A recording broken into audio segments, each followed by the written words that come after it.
Well, hello there, and welcome to another episode of Real Estate Investing with Jay Conner.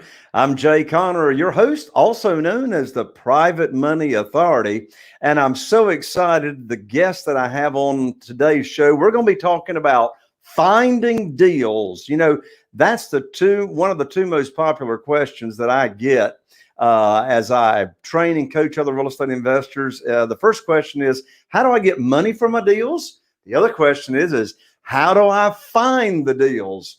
Well, I'll be introducing my guest here in just a moment. So you want to be sure and stick around for the entire show because we're going to be diving deep on what's working today on finding the best and most deeply discounted deals. So if you're new to the show, a very special welcome to you. Here on the show, we talk about all things that relate to real estate investing. As I said, finding deals, funding deals, how to sell houses fast, how to automate the business so you're running it, it's not running you.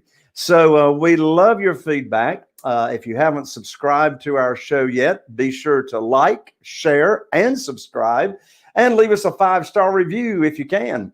And so, as I said, we talk all things real estate investing. Now, if you're new to the show, you may not know why it is that I'm known as the Private Money Authority.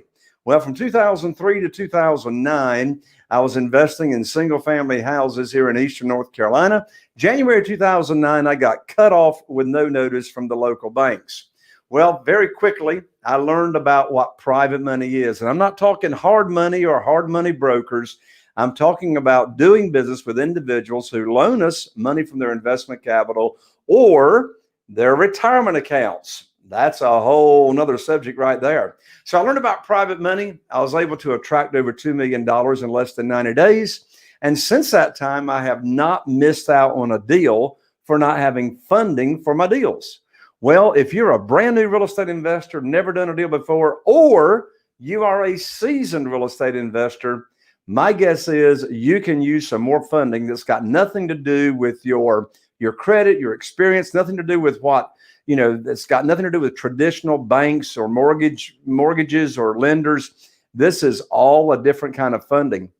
And so I've got a gift for everybody right here on today's show. And that is, I'm going to give you 30 free days of access into the Private Money Academy membership. So here's the way this works. I'm live training twice a month, all the Academy members on how to get funding for your deals, and all kinds of education is in the membership site as well. So here's how you can take advantage of getting 3 free days, 30 days for free at www.jayconner.com/trial, TRIAL. Get on over to that website after the show and sign up for your free access. And I'll be looking to having you on the next Zoom coaching call.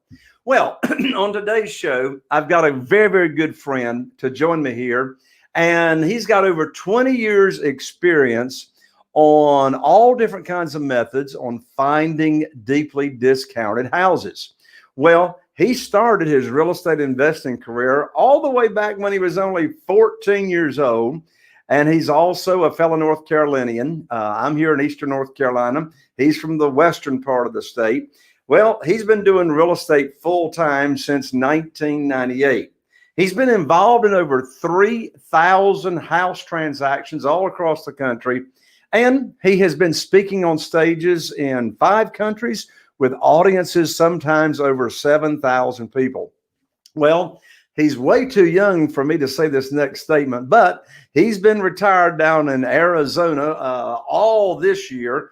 He's married with 2 kids, got a 15-year-old and a 9-year-old. Well, he's not retired. He's staying busy. Well, let's bring him on out of the green room. My good friend, welcome to the show, Mr. Chad McCall. Hello, Chad. Hey, Mr. J. How are you, buddy? Man, I am doing fantastic. And Mercy, I see a great big smile on your face. Has that got anything to do with you're just like working whenever you want to these days? Oh my gosh, I think I've gotten busier since I was joking around saying, hey, I'm retiring down to Arizona because the land of Arizona from where I came from, I was like, that's retirement country, but I've gotten busier this year and I've only been here since January. And man, 2020 It's nuts, but it's gotten busier for me. As you can see, my hair keeps getting more and more gray. Jay, I've got more gray hair than you do, Jay. Hey, look, that's not gray. That's like some beautiful white hair you got going on there, Chad.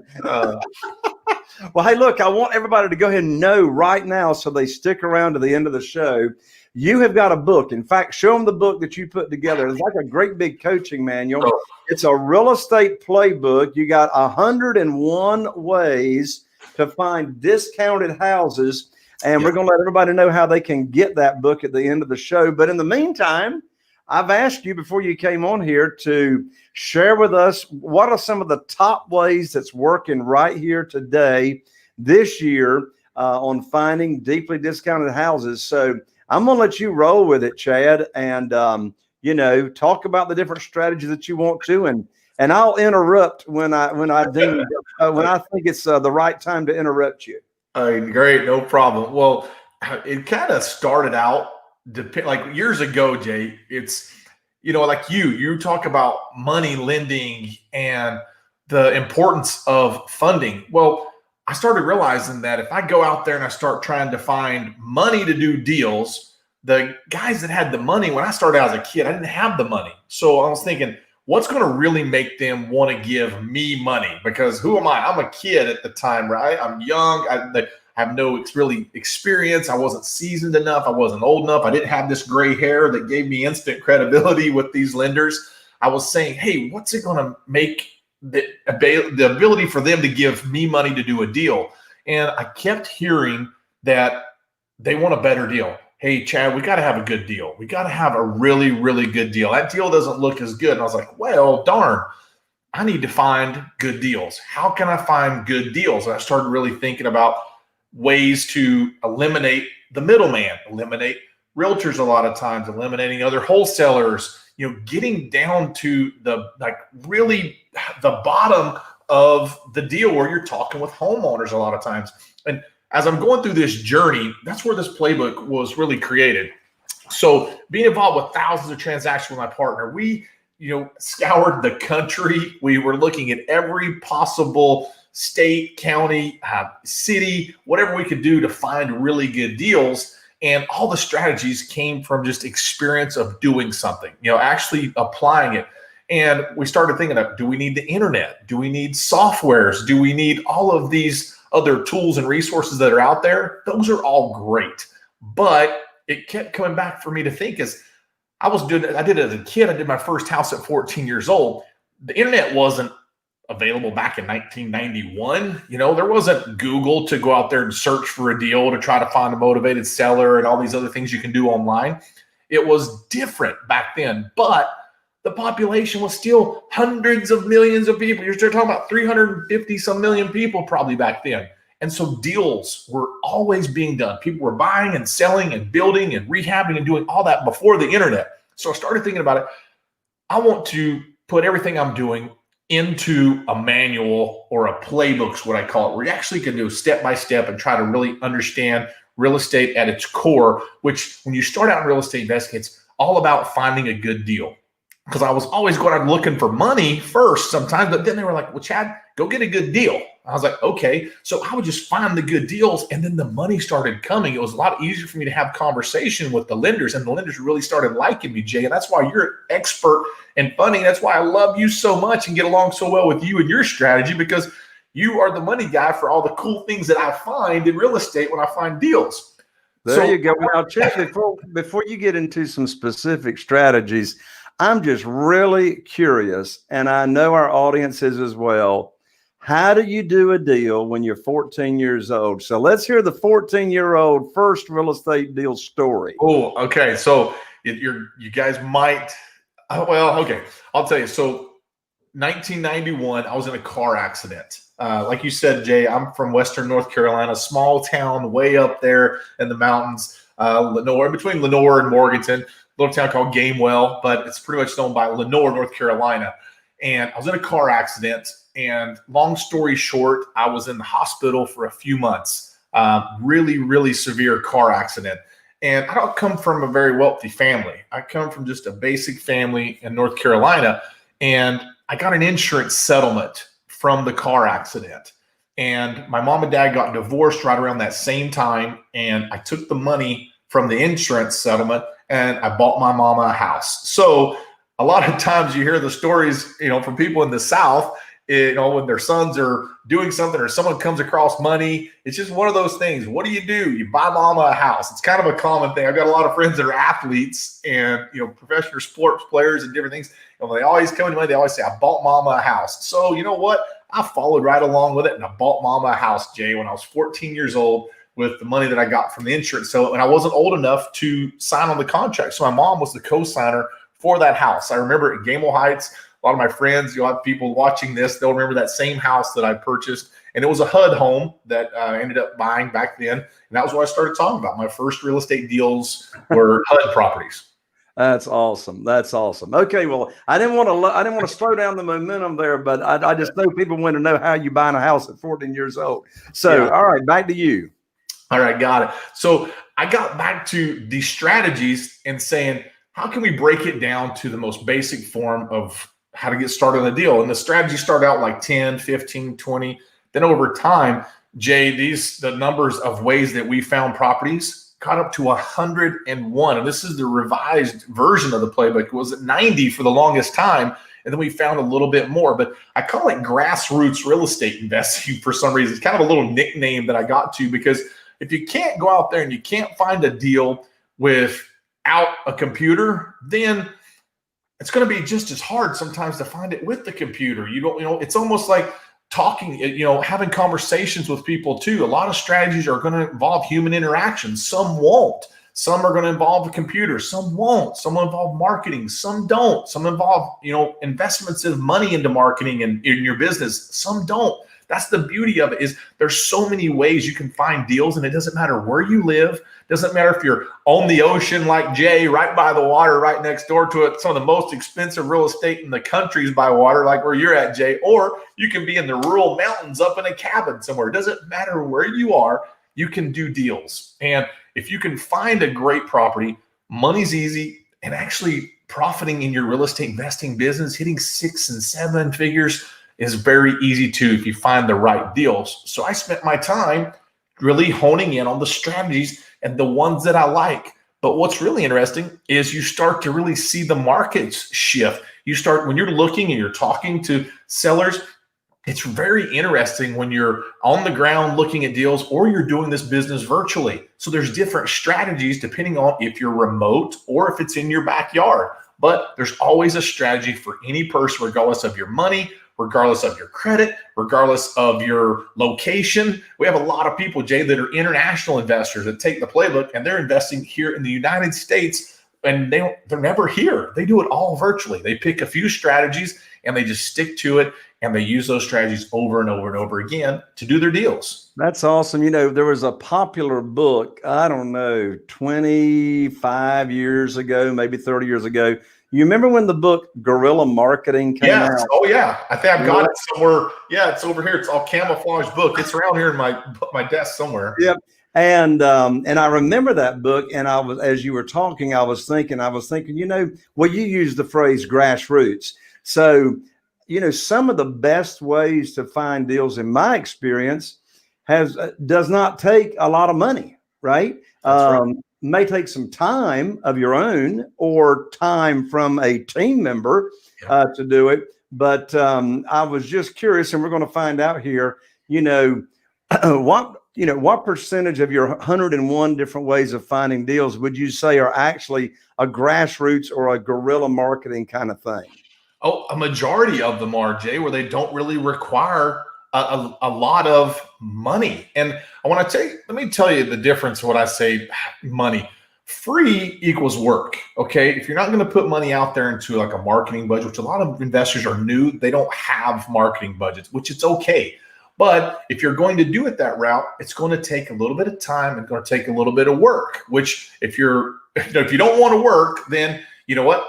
Get together a little bit of a budget. Now, budget meaning a majority of the strategies, you're talking $10, $20, $50, $75 or so a month or over several months. I had a person spend $70 over 90 days in marketing, Jay, and she closed 3 transactions on $70 of spent. And here, only one of the deals that she did of the 3 came from the $70 that she spent. So I love it. Yeah, so it doesn't really matter. And one thing, Jay, is in the playbook here, I break down the cost of each strategy. I give you how much it's going to cost you. I tell you affordability, and if you can pick the best strategies for you based on your budget. So I've taken 101 ways, and I've put those all down into 10 different categories. So you can focus on the category and then get inside the specifics of each category and find the right strategy for you. What's an example of a category? For example, one of the categories here is, I call it the judicial strategy. Then I have niche strategies as one. So I have retail strategies as one. I have B2B, which is another strategy, a category. So these are categories. And then inside of those categories have detailed strategies and how to apply the strategy in your market. So it's not just, hey, go put out some signs. That's not really a strategy. It's, if you're going to do that, how do you do it? How cheaply can you do it? Like, there's so many things. It's just about putting out a sign. If you're going to drive for dollars or doing those type of things, there's a way that you do it to where you can get the best results. You just don't want to get in the car and drive around or use an app on a phone out there like it's really common nowadays. You see an app on a phone and people say, oh, I'm driving for dollars. I'm going to send postcards and do this. Well, just doing those things randomly, you don't have really a purpose. So what I really like to let people know is in real estate investing, you have to have a purpose for the actions of what you're doing. So if you're going to go drive for us, where are you driving? Why are you driving there? Who are you going to see? Why is that a good market? Is that an area that's going to be good if you do get a deal from it? Because a lot of times, Jay, I've been in markets where I can find an amazing deal, but there's no buyers for it. And if there's no buyers for it, why would a funder want to fund me on that deal if they think it's too risky? So exactly. And as you're talking, one word comes to my mind, and then I want you to, I know our audience is biting at the bit to hear the first strategy that you're going to talk about. But one thing that comes to mind is a word that is critical when we are in real estate investing and we are locating deals to do. And that's the word consistency and measurability. And when I say consistent, it's like, if like, okay, I get up today, well, what am I going to do to go find a deal today? That's not how it works. In my world, you got to get the education, right? You need to hang around somebody that has already learned how to do it and implement, put the plan together. Okay, what strategies am I going to start testing? What's my budget? And consistency. Activities going on every day of bringing in, seller leads. And along with that, we can't set it and forget it. We got to continue to measure it, and we got to have a mechanism on measuring what kind of return are we getting in our investment of dollars and investment of time. You agree? Oh, you have to measure what you're doing. And that's when I tell people, it's like a lot of people, Jay, that I run into say, Chad, I'm so glad I found this playbook.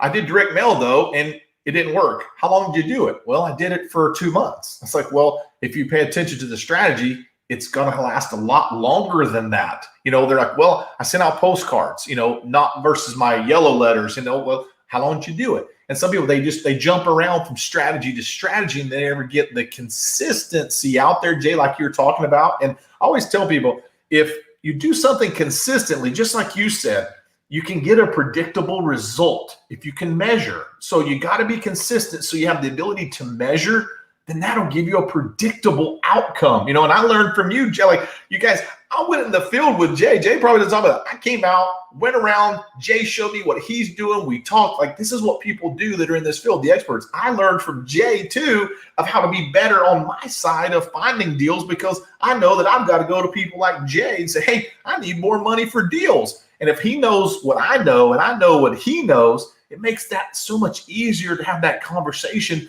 with a funding person or to help me line up funding or referrals to other funders to do deals. So that's the relationship that you want. You want to understand your market. You want to understand things and then give yourself time to be consistent enough so you can measure.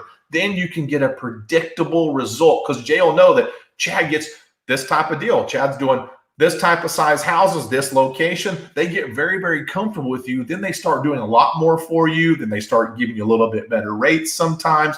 All of those things work out when you're consistent with business for them, right, Jay? You got it. All right, let's talk about a strategy that's one of your favorites. Oh man, I got so many. I don't know. Well, I'll tell you one right now that's really hot. And some people are going to say, no way. But Airbnb is a really hot strategy for motivated sellers. Okay, let's talk about it. First of all, why is Airbnb so hot right now? Okay, I own Airbnbs in several states. I love the Airbnbs, but don't get me wrong. But Airbnbs for motivated sellers, because rules, regulations, things that are going on out there in the world. The reason why I say this is I've fielded phone calls from at least 30 to 40 owners of Airbnbs because they're worried about what's going to happen. Okay. And I'll give you an example. What's the most common conversation I've had with them is, Chad, am I going to get sued if someone catches coronavirus from one of my properties? Well, no one knows, right? But there's a fear factor that could possibly happen. We haven't seen a court case yet of that, Jay. We don't know. And we can't prove it. We don't know contract tracing and all the other things that can be involved with it. So homeowners, if they did get sued for that, what are the chances that they're going to be able to weather a storm, a financial crisis like that? The average person can't.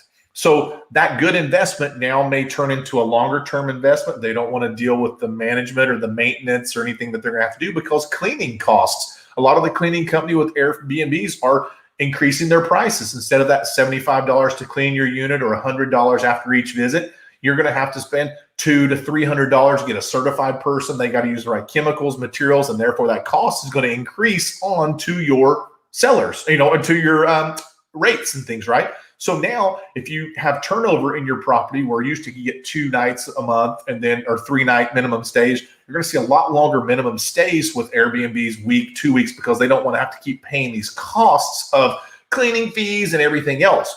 Then you're going to also see in certain areas like condos, townhomes, the HOAs are going to start changing rules due to what's happening for traffic and people coming from out of the country if you have a resort or a destination location Airbnb. So I've noticed that you can get a lot of great deals on Airbnbs right now, furnished, and have great conversations with Airbnb owners that are just, you know what? Yeah, I'm interested in doing that, or taking over some of their properties subject to, because we're not just out there finding deals to get funded, Jay. I know you love to fund all my deals for me, but I find deals and I figure out ways to structure deals that aren't necessarily the best for funding too. I may end up working on a short sale with someone, taking over a subject to, working on a lease option, something more creative as well when you have that motivated seller, because not all my deals are going to have the largest amounts of equity, but the ones that don't, there's still a way to work those deals. And there's ones that do, always a way to wholesale and get them funded and rehab, etc. So Airbnbs are great right now. And it's very easy to find those and look at them, because checking on the calendars, seeing which calendars have been booked out, which, locations are, there's so many out there across the world, and there's so many things going on with Airbnb and vacation rentals being up in the air right now. And again, it's not every one of them, but you can have a very targeted, very qualified list if you get the right message to those owners and you let them know that you're interested in buying their property or putting a long-term rent in place as well, Jay, where you can rent it for 2 years at $1,000 a month, and then you rent it out, and you run the Airbnb business of that and charge $1,400, $1,500, $1,600, $1,800 a month, renting it out 2 or 3 times a month is all, where you can create your own little amazing cash flow business just from going out there and having the right conversations with Airbnb owners. But there's a way to do that. There's a right way to have that conversation. So that's a great strategy right now with what we're facing.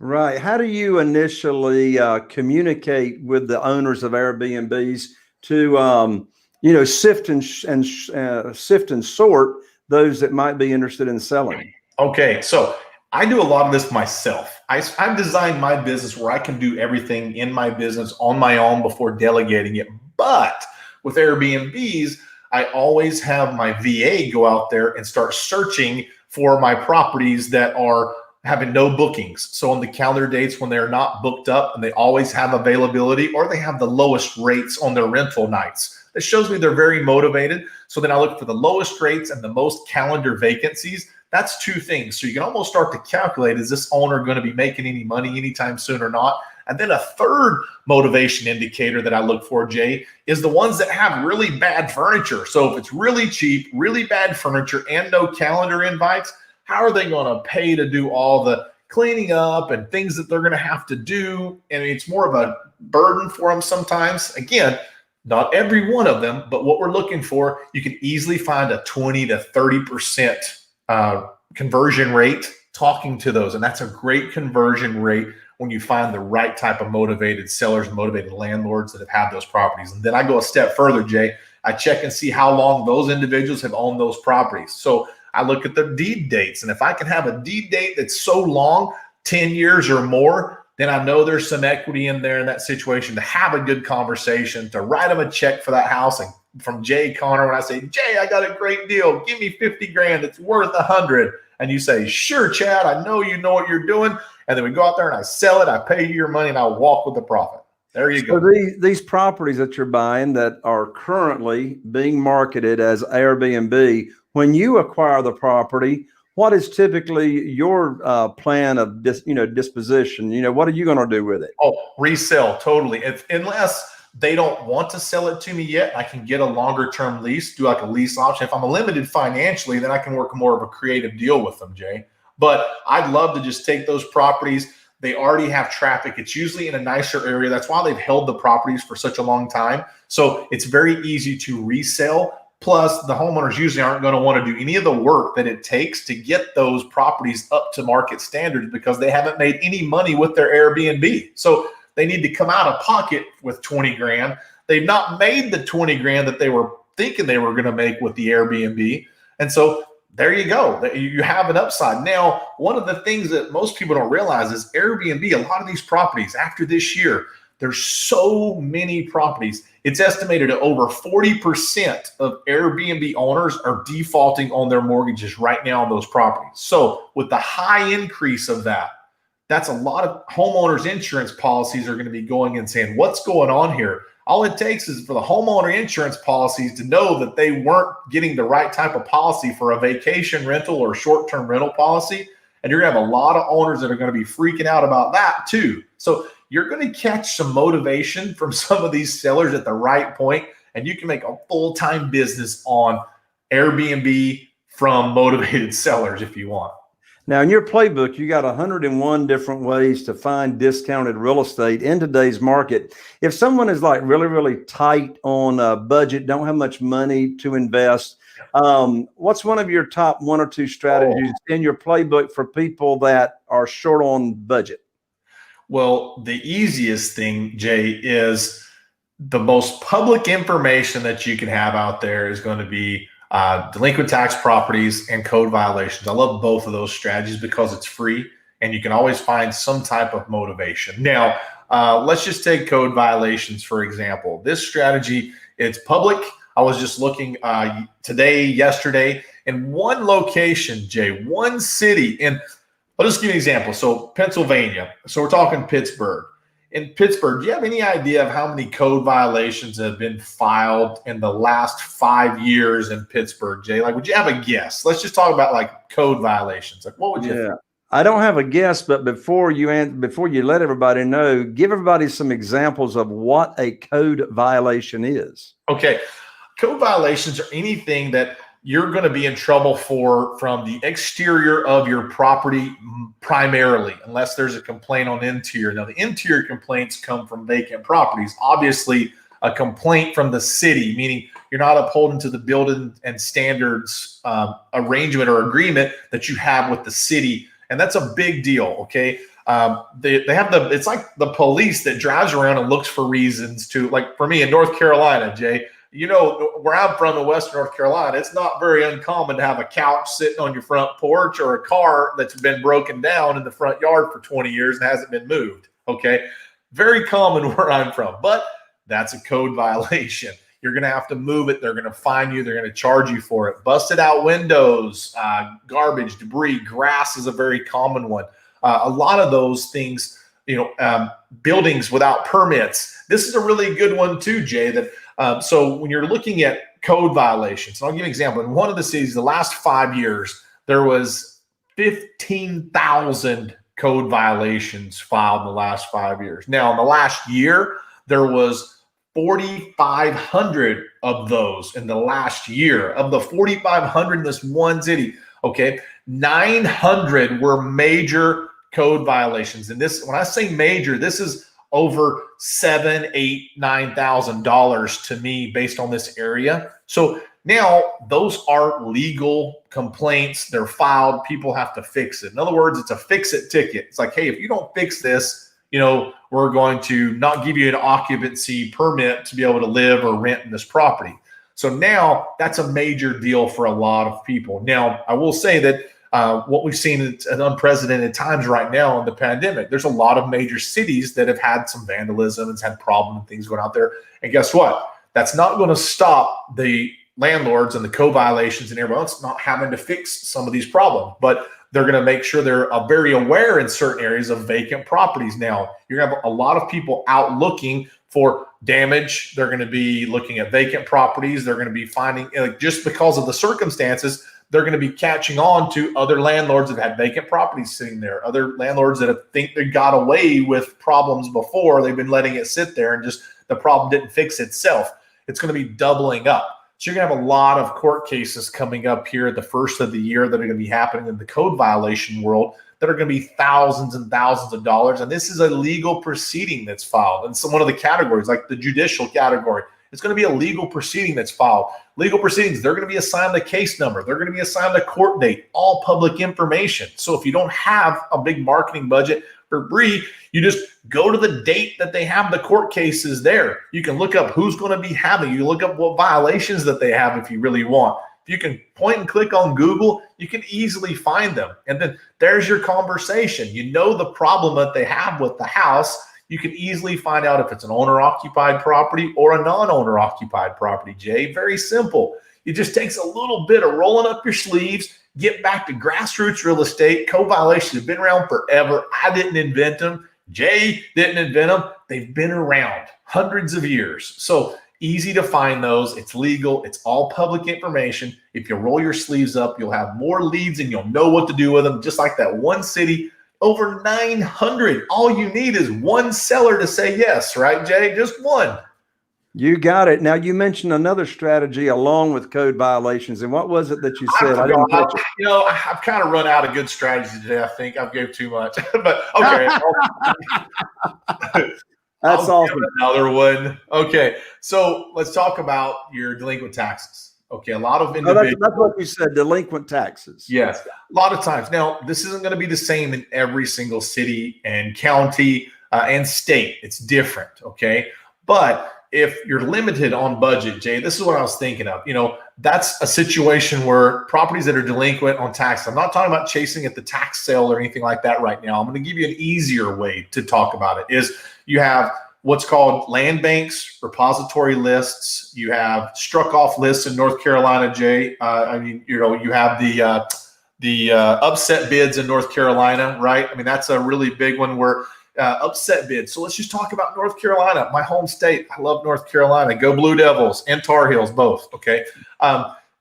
You've got struck off. So you actually get to see the properties that go to auction. You get to see what the highest bid is. Look at those properties. If you like the property better, you bid a little bit more. And as soon as you bid a little bit more, you've got several days where you're the highest bidder. It's like eBay for real estate. And it's very easy because there are a lot of properties on the upset bid list where if you like one of those, pick it up. It's very easy. You say, hey, Jay, I've got a property. I'm the bidder on this. I'm going to close in the next week. It's worth $120,000. I'm going to pick it up for 60 to 70. Will you lend me money on it? You're going to be like, that sounds like good. I think if the ARV numbers will work out, I think we're good on that. That's an easy way to do it. And it all started with unpaid taxes. Now, I'm talking about you can chase them there or you can get them later in the process after they've already been a couple steps further in the process for delinquent taxes and over to the struck off list. So you can easily do things like that and find properties that are available. If you're in a state with a land bank, they've got properties that are sitting there right now for you to pick up and purchase, and you can rehab. Maybe you can cash flow some of them. If you're in a repository state like Pennsylvania, that's another area. There's properties readily available for you if you want. So there's areas you can find properties right now that most investors don't look, they don't think of looking, that you can make a decision on right now if you have access to someone like a Jay Conner for all your money needs. He's right there, right? You're the man to be asking when they find a good deal, Jay. But those are easy ways that are really free and really cheap, and they don't require any budget for someone, Jay. There's 3. That's awesome. So we mentioned at the beginning of the show, your playbook. Let's go ahead and tell everybody how they can get a copy of your 101 ways to find these deeply discounted houses. So if you want to get a copy, go to restrategylab.com/podcast. Okay. So restrategylab.com/podcast for a special offer for Jay. Now, if you don't go there, you're not going to be able to get that offer. Okay. It's what it really is restrategylab.com/podcast. You're going to be able to get this for $1 a strategy, pretty much, Jay. And I don't think there's anything else like it. I know there's nothing else like it, but I don't think there's anything else going to carry the value of $1 a strategy for your real estate investing business. So again, here's what it looks like. It's 175 pages of what you do, how you get involved, what you're doing it. And I've even got some of my best marketing things in the back here as well, Jay, like some of the scripts and things that I've used, some of the see certain letters and mail and, you name it. They're all in here, like what I've done, response rates, how I do it. There's ways I even talk about how to get free postcards, sent if you're even going to do marketing and things. So there are ways you can do it so affordable and cheap and zero if you really want. You don't have to have these huge marketing budgets. With a playbook like this, you can compete with anyone out there in the real estate investing business, no matter how big or small your company is. You can do it. And if you're a seasoned investor, this is the best thing for you. It's like your Bible for real estate if you want to scale or grow. And if you're new at real estate, you can pretty much need this so you don't make a big mistake and go out there and do something wrong and not get a return on your investment. Well, there you have it, folks. Get on over to www.restrategylab.com/podcast. Chad, thank you so much for taking the time to come on the show today to share your experience with our audience and parting comments. Jay, thanks for having me, man. And you were awesome on my podcast too. And just of your nuggets and knowledge of money and lending in 2020. I'm glad people that are here listening pay attention to Jay. He knows what he's doing. He's been doing this for so long, and your experience that you have.